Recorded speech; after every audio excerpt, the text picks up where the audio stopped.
అయితే office space demand పెరగడం వల్ల రియల్ ఎస్టేట్ ధరలు కూడా పైకి వెళ్తున్నాయి అంటారా? శ్రీనివాసరావు గారు మీరు చెప్పాలి.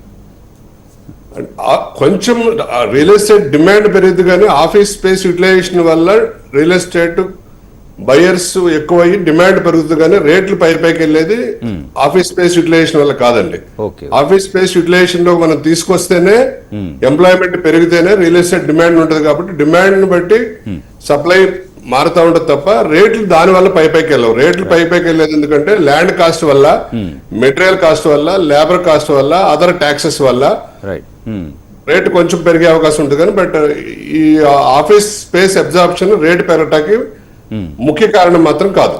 రైట్ అండి. రాజేష్ గారు ఈ పర్టికులర్ పాయింట్ లో మురుగేష్ గారు, హైదరాబాద్ మార్కెట్ ఎప్పుడు అంటే నేను గత 15 సంవత్సరాల నుంచి వస్తున్నాను కదా, హైదరాబాద్ మార్కెట్ ఎప్పుడు కాస్ట్ డిపెండ్ మార్కెట్ అంటారు. అంటే కాస్ట్లో అంటే బిల్డింగ్ యొక్క కాస్ట్లో ల్యాండ్ కాస్ట్ ఉంటుంది, తర్వాత బిల్డింగ్ కన్స్ట్రక్షన్ కాస్ట్ ఉంటుంది. ల్యాండ్ కాస్ట్ విపరీతంగా పెరగడం వల్ల ఆప్షన్స్ కానీ పబ్లిక్ ఆప్షన్స్ వల్ల కానీ ఏదైనా కారణాల వల్ల కావచ్చు, డిమాండ్ ఉండటం వల్ల కావచ్చు, ల్యాండ్ కాస్ట్ పెరగడం వల్ల ల్యాండ్ కాస్ట్ని ఒక ప్రాపర్గా దీన్ని వాల్యూ తీయాలి ల్యాండ్లో కావాలంటే హై ఎఫ్ఎస్ఐ అంటే మోర్ బిల్టప్ ఏరియా కడతాం అనేది. ఆ మోర్ బిల్టప్ ఏరియా కడతాం వల్ల మోర్ కాస్ట్ పెరగటం. సో ఇట్లా ఒకదాని మీద ఒకటి పెట్టుకుంటూ కాస్ట్ పెరుగుతూ వెళ్తూ ఉంది బిల్డింగ్ కన్స్ట్రక్ట్ చేయడానికి.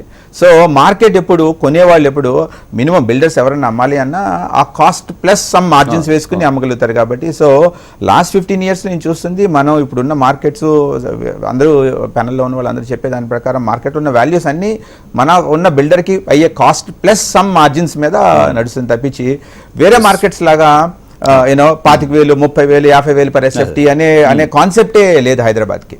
సో దానివల్ల బయట కూడా ప్రపంచ దేశాల్లో బయటకు వెళ్ళినప్పుడు కూడా చెప్తా ఉంటారు Hyderabad builders very good builders, చాలా థిన్ మార్జిన్స్ తోటి చాలా నార్మల్ మార్జిన్స్ తోటి వ్యాపారం చేస్తున్నారు and compare to other cities అని కూడా people use to make a statement.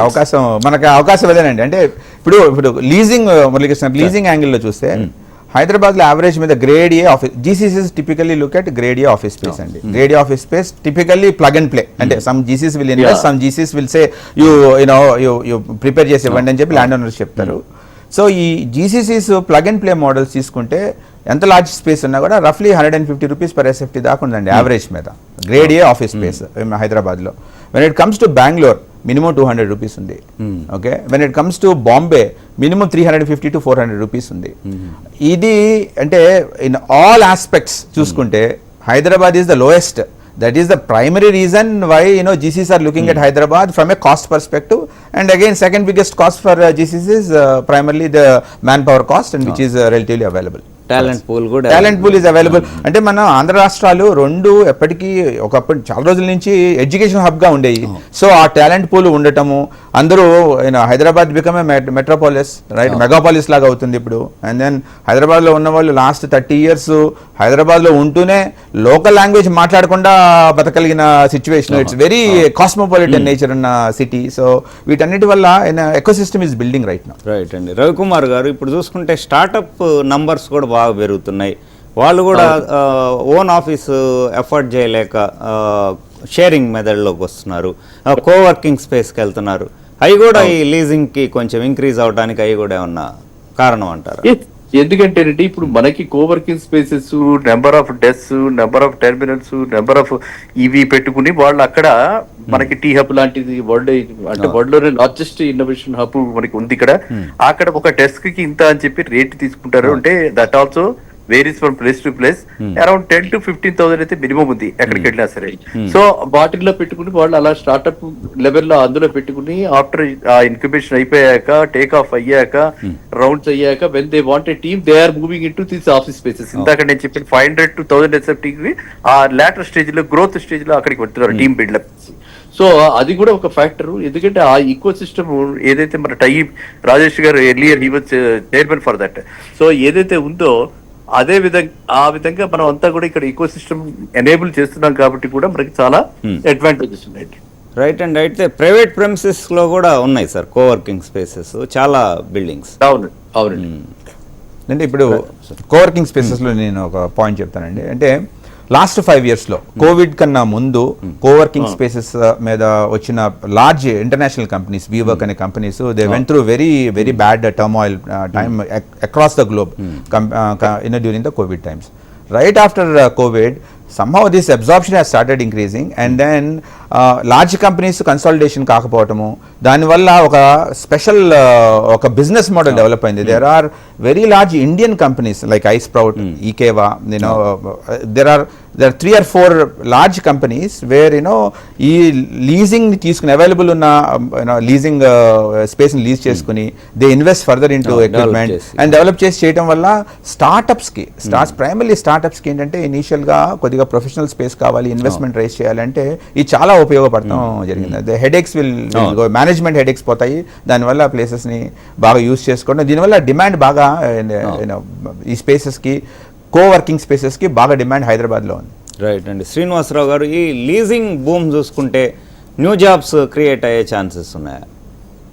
తప్పకుండా అండి. మనకి ఇప్పుడు 3.1 మిలియన్ స్క్వేర్ ఫీట్ కనుక మనకి అబ్జర్వ్ అయిందని మనం జేఎల్ఎల్ రిపోర్ట్ చెప్తుంది ఫస్ట్ క్వార్టర్ లో. యావరేజ్ చూసుకుంటే పర్ 100 స్క్వేర్ ఫీట్ కి ఒక ఎంప్లాయ్మెంట్ తీసుకుని మనకి around 1.5 lakhs to 2 lakhs employment generate అయ్యే ఛాన్స్ ఉంది. కాబట్టి ఎంప్లాయ్మెంట్ గ్రోత్ బాగా వచ్చే అవకాశం ఉంది. ఈ గ్లోబల్ క్యాపబిలిటీ సెంటర్స్ వల్ల మనకి ఆ అబ్జార్ప్షన్ పెరిగే అవకాశం ఉంది. రైట్ అండి. రవికుమార్ గారు, ఇప్పుడు చూసుకుంటే ఇది ఈ లీజింగ్ బూమ్ అనేది వెస్ట్రన్ కారిడార్కే పరిమితం అయిందా, లేకుంటే స్ప్రెడ్ అయ్యే ఛాన్సెస్ ఉన్నాయా? ప్రస్తుతానికైతే వెస్టర్న్ కారిడార్ లో చాలా ఇంటెన్సిఫై అయ్యి చాలా చక్కగా ఉందండి, సాచ్యురేట్ అయిపోతుంది మార్కెట్. కానీ ఎప్పుడైతే ఎఫోర్డబిలిటీ, క్వశ్చన్ ఆఫ్ ఎఫోర్డబిలిటీ వస్తుందో అప్పుడు డెఫినెట్ గా మనకి ఇప్పుడు గవర్నమెంట్ కూడా emphasis more on the south side కాబట్టి ఇఫ్ అంటే ఇప్పుడు మనకి టాటాది ఏదైతే మెయిన్ రోడ్డు వస్తుందో, రేడియల్ రోడ్డు వస్తుందో, 330 feet రోడ్డు ఇక్కడ శంషాబాద్ లో స్టార్ట్ అయింది. సో కాబట్టి ఇవన్నీ జరిగితే డెఫినెట్ గా అటువైపు కూడా ఇట్లాంటివి వచ్చే అవకాశాలు చాలా ఉన్నాయండి. And city is expanding even towards మనకి నార్త్ సైడ్ కూడా బాగా ఎక్స్పాండ్ అవుతుంది. మనకి మేడ్చల్ దగ్గర కూడా ఐటీ టవర్స్ అన్ని కట్టి అది మధ్యలో ఆపారు, ఇప్పుడు మళ్ళీ రిజ్యూమ్ అయింది, అది కూడా నియర్ కంప్లీషన్. సో అటువైపు కూడా ఇలాంటివి వచ్చే అవకాశం చాలా ఉన్నాయండి. It all depends on cost అండి.